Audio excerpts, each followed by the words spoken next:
এক সাহাবী ঘোষণা দিল, সারা রাত তাহাজ্জুদ পড়ব, রাত্রে আমি ঘুমাবো না।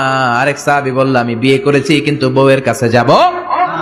আরেক সাহাবী বলল, আমি সারা বছর রোজা রাখবো, একটা রোজাও ভাঙবো না, একটা রোজাও ভাঙবো না। বিশ্বনবী শুনে রেগে গেলেন।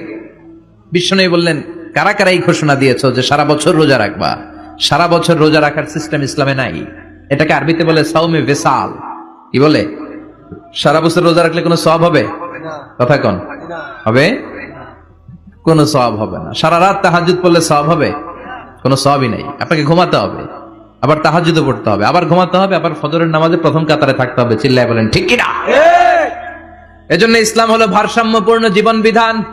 ছেলে মেয়ে রেখে দিয়ে, সমাজ রেখে দিয়ে, কাজকর্ম রাজ্য রেখে দিয়ে আপনি সন্ন্যাসী সেজে বসে থাকলেন, এটার নাম ইসলাম না।